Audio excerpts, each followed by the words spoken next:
Now I want to start the story off in second grade, January 2008, where I had learned that Barack Obama had won the presidential election.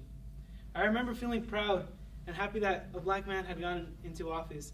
And even at a young age, I knew race is an obstacle. And I knew race is a barrier, but it was an obstacle and a barrier that was meant to overcome. Now, I also felt this feeling of unity and empowerment in third grade, where my school organized a march where we would recreate a Cesar Chavez march. And I remember the weeks prior to that, we made signs, to kind of pretend we were with Cesar Chavez. And I remember marching around with my sign and feeling empowered, feeling that I was part of something bigger than myself, feeling that I belonged. But it wasn't until 7th grade where I stumbled upon Malcom X, and I stumbled upon this biography book.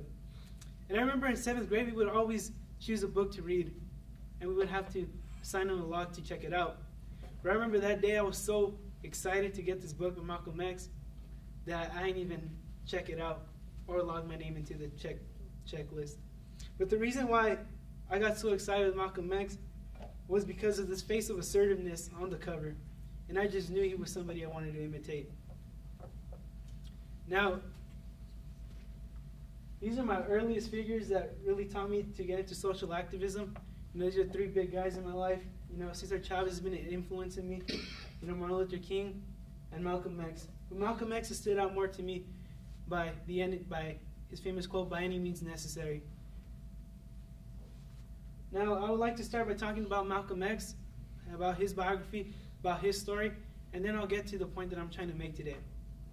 Now, Malcom X is born in May 19th, 1925 in Omaha, Nebraska. He grew up in a world where he was constantly systematically oppressed by the institutions that surrounded him, by Child Protective Services, by the education system, and the cold, dark, glamorous streets of Zoot Suiters. Now, I want to talk about Malcom X's first instance with racism was when his dad was murdered by the KKK. Now, Malcom X's dad was also a fierce advocate for civil rights, and he was eventually killed by the KKK and thrown on the train tracks to die. And the insurance company wouldn't give his family the insurance money because it was ruled as suicide. Now tell me, how could this be ruled as suicide when his dad was bludgeoned and beat up and thrown into the train tracks? Now this is an example of blatant racism against Malcom X and his family.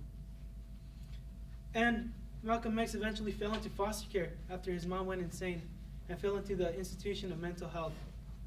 Now, in 8th grade, by the time Malcom X was in 8th grade, he wasn't really aware of what racism was or who he was as a black man in America.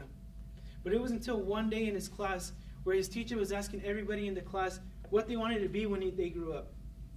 And Malcom X, even in his autobiography, talks about how much he loves activism, how much he likes being in a podium and speaking to people, how much he loves fighting for civil rights. And at that age, he wanted to be a lawyer. And he thought the teacher was going to, motivate him, empower him, tell him, yeah, pursue your dream. But the teacher told him that he couldn't pursue that because that wasn't an honorable job for a black kid. That he should instead pursue being a carpenter, an honorable job for a Negro, the teacher said. So he put him down. And he put Malcom X down, being the top of his class in 8th grade, while motivating the other students who had mediocre grades, telling them they could be whatever they wanted. And that was a turning point in Malcom X's life.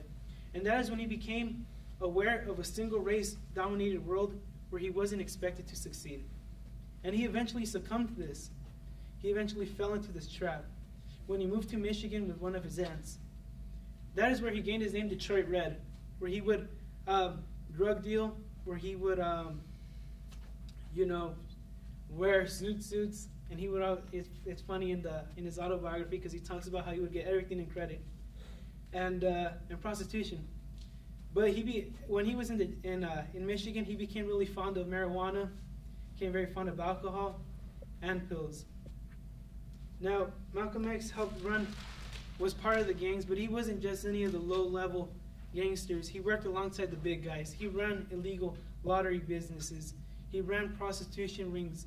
And he made friends along the way that were pimps, thieves, and drug dealers. Now, eventually, Malcom X hit his downfall. Here's Detroit Red. That's his mugshot. And he hit his downfall one day when he was robbing houses alongside his other accomplices. And if you read any biography or any autobiography, it talks about the 3 white women that helped him do the robberies, which would go hang out with their rich friends, and they would rob the house unsuspected. And when he got caught by going to a pawn shop, and pawning a watch, which is being looked for. And eventually he was caught. And during the court trial, the women that helped him do the robberies lied to the judge, saying that Malcom X had intimidated them. So eventually Malcom X succumbed to the prison system, and he had a lot of time to think about who he was as a person. And in the prison system, he earned the name Satan, because he wasn't very fond of religion. He hated everything that had to do with religion or God or forgiveness or anything of that sort. But it was until his brother Reginald wrote to him about the Nation of Islam, which was an organization in the 60s that's still prevalent today, which preached black empowerment, black appreciation of one's culture. And it was there where Malcom X had a lot of time to learn about himself and expand in knowledge. And Malcom X felt the only way he could truly empower himself was through knowledge, was through literature. And eventually he converted to the Nation of Islam, where he truly found himself. And when Malcom X had no direction in life, the Nation of Islam gave him one.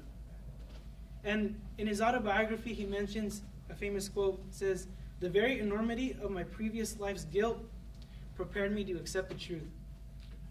And the Nation of Islam freed him from the shackles that his 8th grade teacher had imposed on him, that he was worthless, that he was nothing.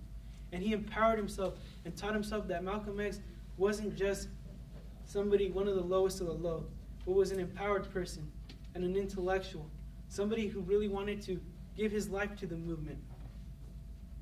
He sought to make the USA a better place for generations to come. He fought against the Jim Crow status quo. And, in those 12 years that he dedicated his life to the Nation of Islam, he funded Muhammad Speaks, which is a newspaper that's still prevalent today, that if you go to San Bernardino, you'll sometimes see some people dressed nicely selling newspapers. And he funded that, and he truly dedicated himself to the movement to spread black empowerment throughout the USA. Many Americans thought the Nation of Islam was too radical. But Malcom X sought to change that opinion and just change that misconception. He mentioned that the Nation of Islam wasn't radical. It was simply empowerment. It was freedom away from the Jim Crow status quo. The Nation of Islam taught Malcom X that empowerment comes through knowledge and that it symbolizes freedom. And it was a break away from, sometimes what we call the slave mentality.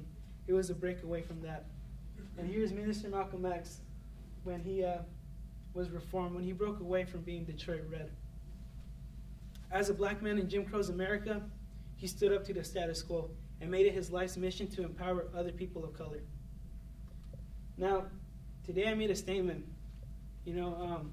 Growing up and speaking about my love for Malcom X, it's always been, kind of hard because people always point out the color of my skin and the color of the skin of my role model. And it's interesting seeing a brown person speaking about a black civil rights activist. But tonight I made a statement by doing that. And that's the elephant in the room today. It's time to get rid of divisions between black and brown, and even divisions between our own races. As this Martin Luther King quote says, "We must live together as brothers or perish together as fools." We live in a world where we face many obstacles, sometimes by our skin colors. And we, black and brown folk alike, have been oppressed and have suffered at the hands of institutions that have oppressed us for long. But unity is greater than division, and we can get so much more done together and stronger than divided and weaker. It's time to break away from black power, brown power, and just come together as a single power and empower ourselves as a people. Now, there are some tips for unity, for greater unity, which is empowerment through knowledge, unity and solidarity against the institutions that are biased against us. If we truly want to see a bigger change in the world, it's time to come together as a people. It's time to get together as a people and reject racism between black, brown, white, Asian, Native American, or even between us, between lighter skinned and darker skinned people in the brown and black cultures. because unity is strength. Thank you.